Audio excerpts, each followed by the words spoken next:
ما تيجي نتفرج على عمرو اديب بعد نهايه من المباراه بين الاهلي والزمالك ونشوف هو بيندب ازاي. تعال نتفرج ازاي هو بيفسر وبيحكي الماتش من وجهه نظره، وبيحلل لعيبه الزمالك شكلها ايه ولعيبه الاهلي شكلها ايه، وانه الكلمه بتاعته المعتاده قلبي يقطر دما. ما لعبناش بنكلة. الأهلي يستحق الفوز بأكتر من كده، والزمالك ضيع فرصة تاريخية. ما لعبناش بنكلة. فجأة بعد البنالتي الغريب ويتعاد ويتعمل ولا آخره، الزمالك كالعادة مفيش ثقة يا جدعان، مفيش إحساس إنه أيوة تكسب، أيوة أنت عايز، ورا ورا. والأهلي بصراحة ثقة بتاعة روح الفانيلا الحمراء غير طبيعية. الشياطين الحمر أهم. هو عنده ثقة إنه هيكسب. اكسب واحد وانت ضيع 3 4 تجوان، اعمل اللي انت عايزه. انا هكسب، يعني هكسب. انا بكسب بالتخصص، انا بكسب بالتاريخ، انا بكسب عشان النادي الاهلي. انما انت نادي الزمالك، انت جاي عندك احساس انه حتى لو الراجل عدلك البينالتي مرتين وقال لك يلا اكسب، ولغى لهم البينالتي بتاعهم وعمل لك كل حاجه، يعني الحظ اليوم عمل. يعني انا كل مره اقول لك ايه، الزمالك الحظ، لا لا لا لا لا لا، الحظ النهارده كان مع الزمالك، والحظ النهارده عمل للزمالك كل حاجه والزمالك رفضه. قال له يا حظ امشي من هنا. ما تفهمش فيه ايه، ما تفهمش.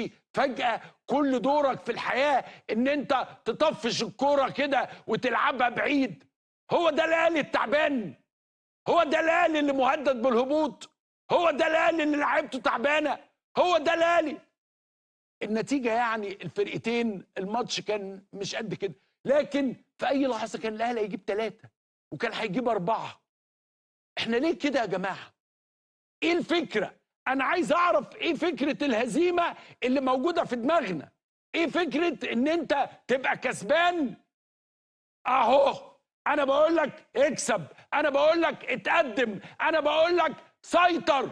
يا جماعه الشوط الاول خالص الاهلي حاجه و60% استحواذ، والزمالك حاجه و30%، والزمالك هو اللي كسبان. انت مش مصدق، انت ما بتصدقش نفسك.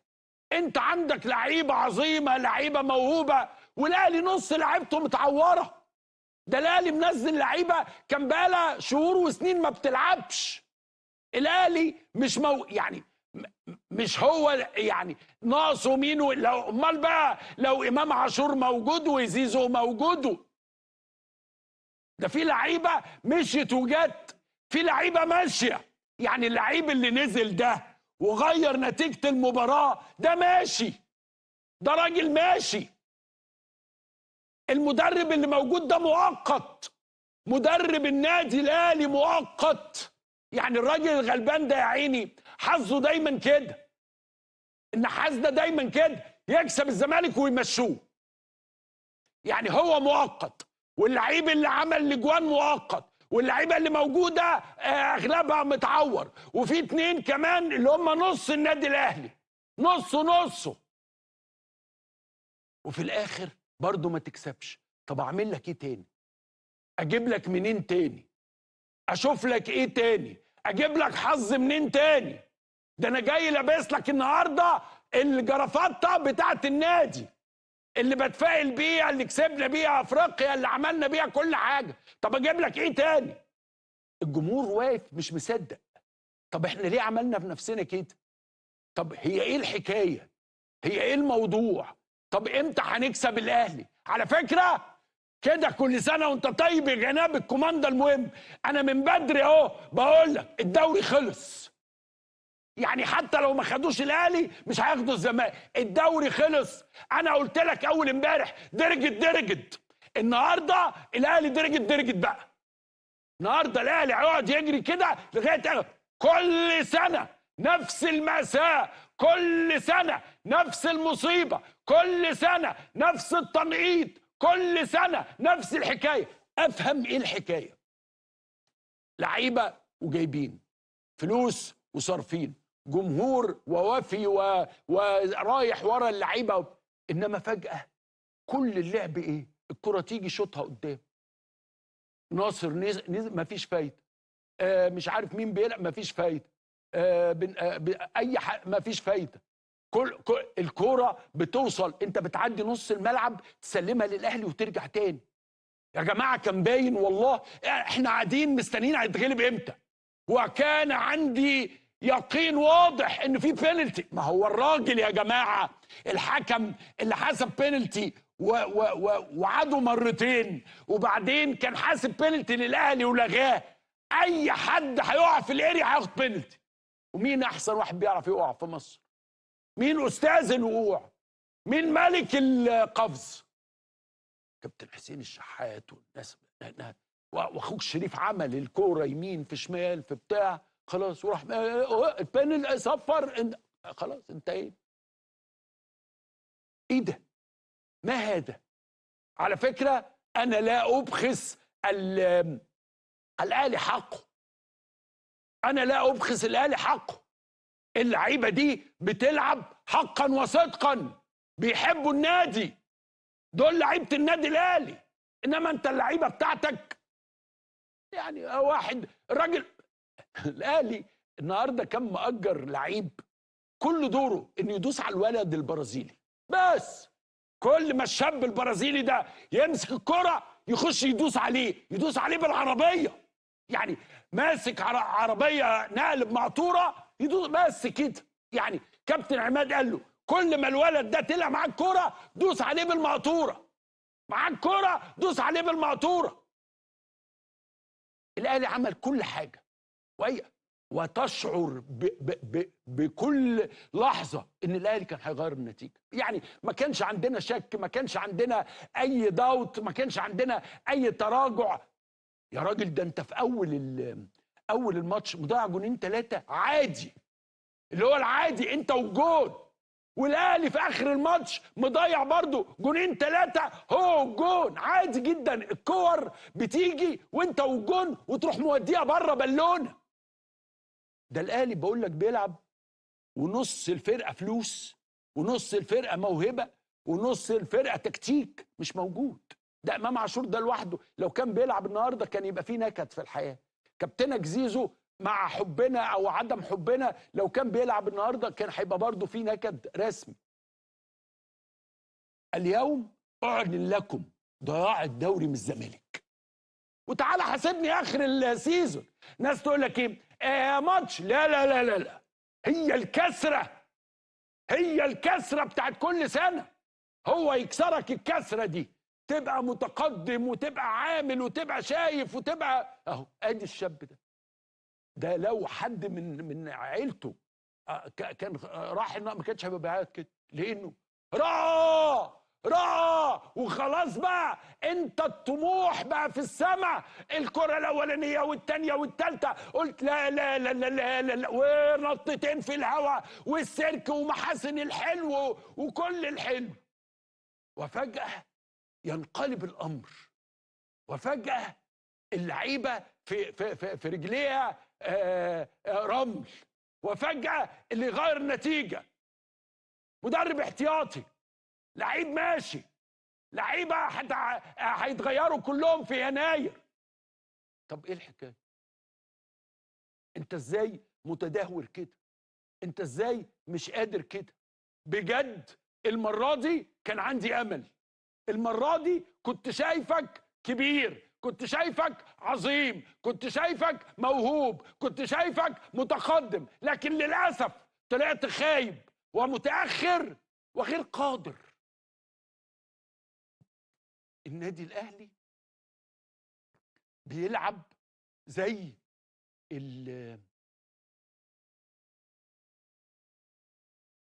السلسله، يطلعوا كلهم مع بعض ويرجعوا كلهم مع بعض، وهناك يقين مفيش شك احنا هنتعادل وهنكسب وهنخلص. يا اخي تحس ان هم بيلعبوا ايه؟ يا عم ده الزمان هات يا عم الكوره، هم جابوا جون يا عم، هات الكوره بقى. طب الشحات نازل يبوس الشنجار، شنجار ايه يا شحات يا اللي بتبوسه؟ مش محتاج تبوس حاجه والله يا ابني. هم في اللي جوه معاهم نحسهم، معاهم نحسهم، الزمالك نحسه معاه، انت مش محتاج حظ. وجمهور النادي الاهلي قاعد يعني بيبص في الساعه، بس هي مساله ساعه يعني. هو الساعه كام وهو الشخشبان امتى؟ يعني هتنزلوا الطبق الرئيسي الساعه كام؟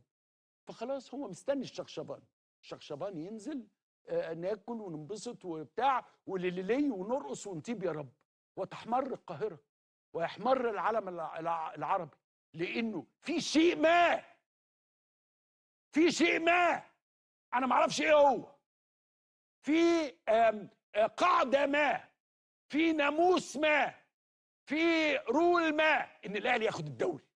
يعني اعمل اجري يا ابن ادم جري الوحوش، غير النادي الاهلي لن تحوش. حقيقي بجد لازم نفكر ايه اللي بيجرى. كل مره، كل مره اشوفك فيها يبقى نفسي ايه، كل مره اشوفك فيها يبقى نفسي ايه، اقول لك ايه اللي انت بتعمله ده. راجل نازل تلت ساعه والله العظيم وهو قاعد كده، اهلا بيك.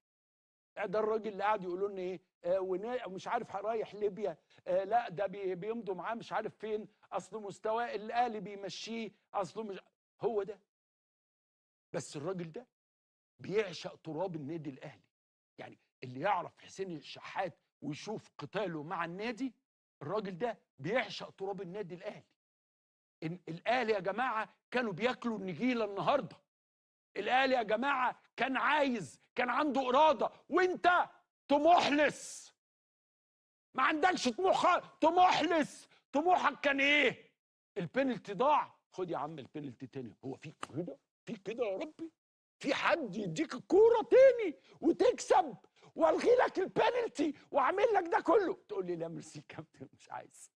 طب ايه؟ لا لا ميرسي، اصل مش عايز اكسب الماتش يعني، ما يعني اصل هم كانوا 130 ماتش، الاهلي كسب حاجه و60 واحنا كسبنا 30، فمش فارق، او حاجه و50، فاحنا مش فارق معانا الموضوع. ميرسي جدا، احنا لسه يعني مش عايزين دلوقتي.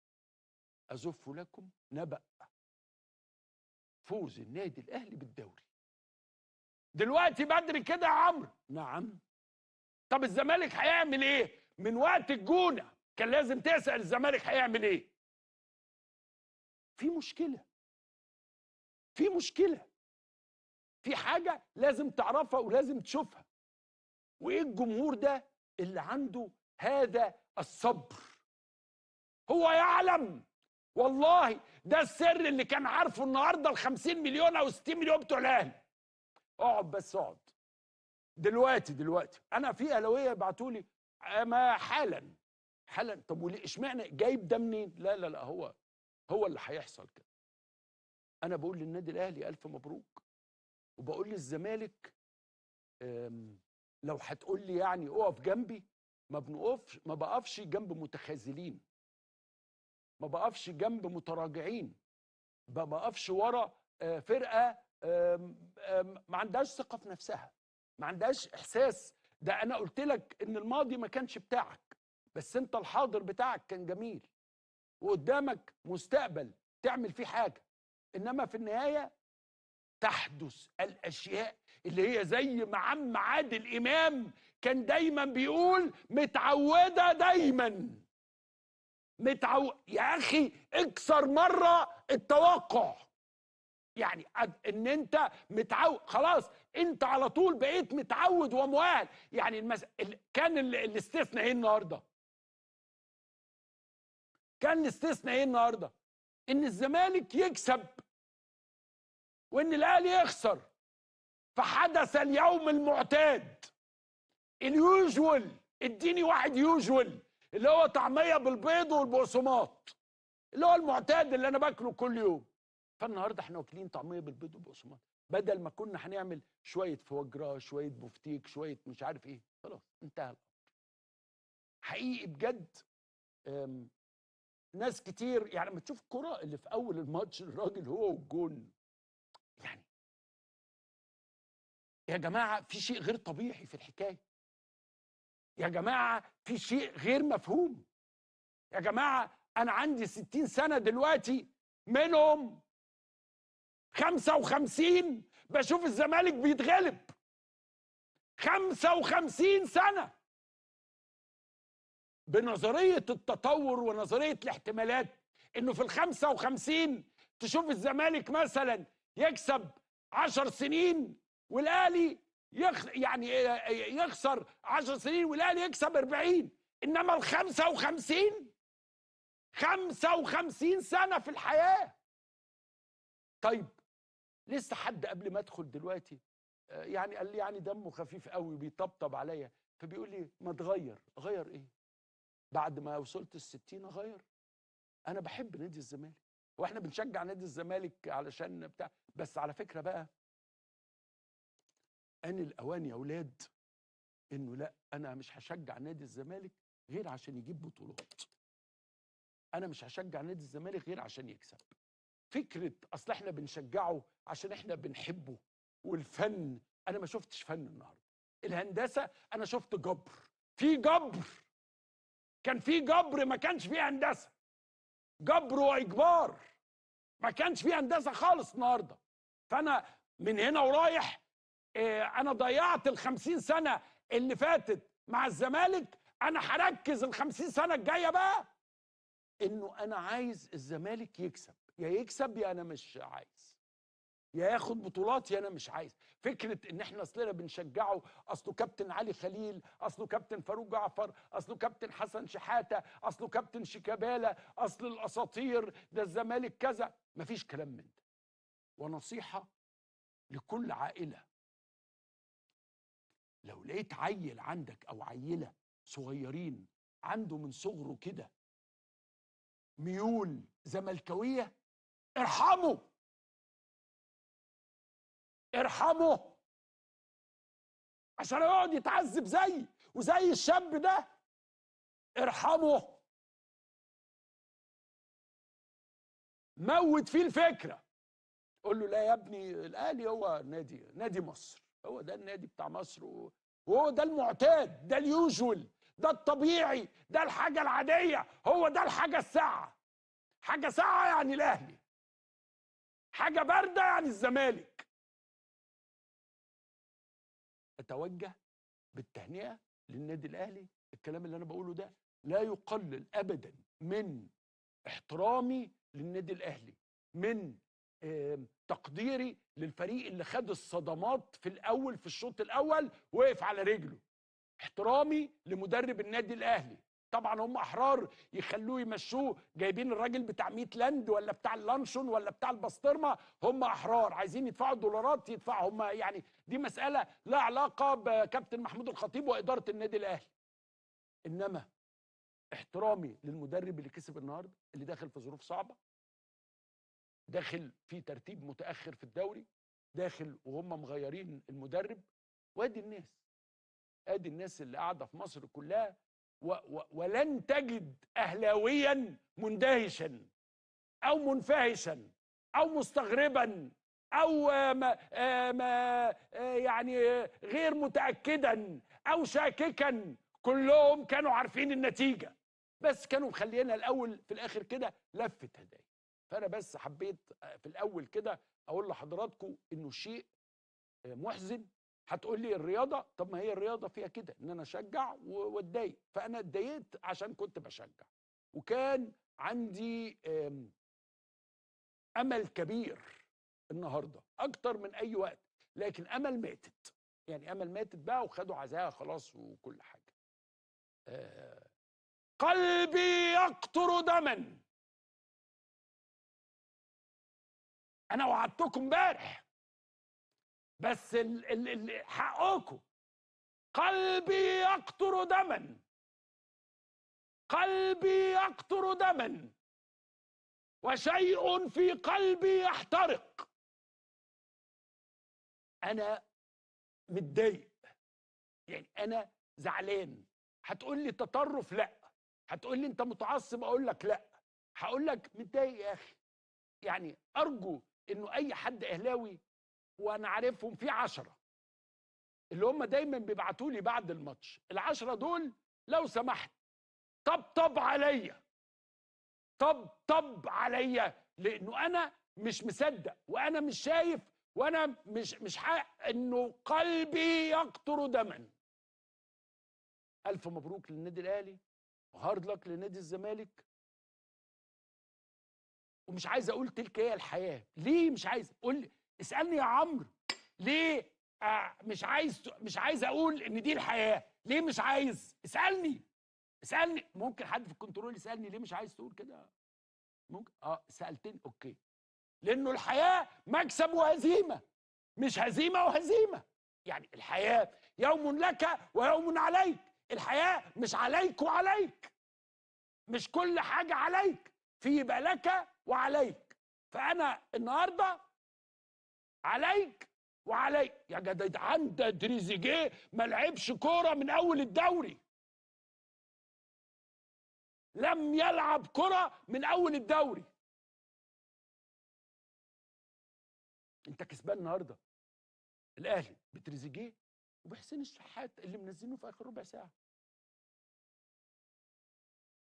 مدير الكرة في النادي الاهلي كابتن وليد صلاح جابوه على، يعني الكابتن الخطيب جابه قال له يا وليد لو سمحت بس لغايه ما نشوف هنعمل ايه. وكان الكلام كله مش عارف سيد عبد الحفيظ يرجع مش عارف ايه. فالراجل قال له ايوه يا كابتن تحت امرك، انا راجع اهو.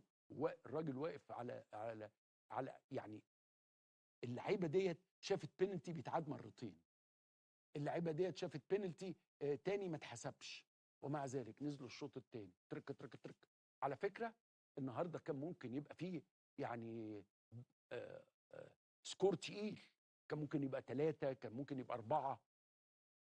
انما الف مبروك. انا بس حابب ان انا اقول لكم كده، وبعتذر اعتذار كبير لكميه التفاؤل وتصدير القوه والتحدي اللي انا كنت عامله. هبقى بعد كده ايه، اقعد كده ساكت في الركن البعيد الهادي وفي نفس المكان من النادي قاعده ومستنيه، واقعد كده لغايه اما يقولوا لي نتيجه الماتش فاقول ايه. يعني انا مش ناوي اقول ايه بعد كده في ال50 سنه. ما هو في اخطاء في ال50 اللي فاتوا، 50 اللي جايه ناوي اعمل هيدي بعد ال50 اللي جايين. الهيدي تبقى في نفس المكان من النادي. كل سنه وانتم طيبين، وكل ماتش وانتم طيبين.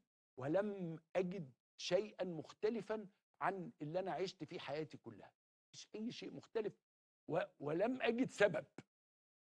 يعني انا محتاج بقى ان شاء الله بعد كده حد من النقاد الرياضيين يقول لي ايه الاسباب.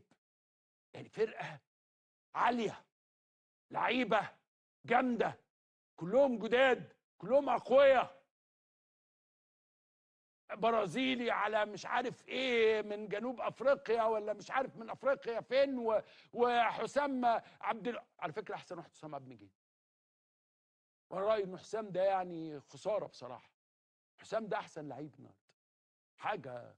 راجل جاب بينالتي غريب، والكنترول بتاعه في الاريا وازاي بيغطي وازاي بيلعب وكل الحواديت دي. انما بصراحه وبعدين يعني حارس المرمى بتاعنا يعني في حاله كده، جايز طبيب نفسي مثلا يعمل حاجه. المهم الف مبروك للنادي الاهلي وهارد لك لنادي الزمالك. وهاتوا ال50 مره اللي انا عملت فيها المقدمه دي، هاتوهم كلهم، هتلقوا فيه سؤال واحد: الاهلي ليه؟ وحظي الغريب ان ولا مره كنت اجازه، ولا مره كان عندي ظروف، ولا مره كنت مش موجود، ولا مره بعد الماتش بساعات. ده انا اول واحد باخد العزا، انا المختار. يعني انا مختار علشان الماتش ده تخصصي انا.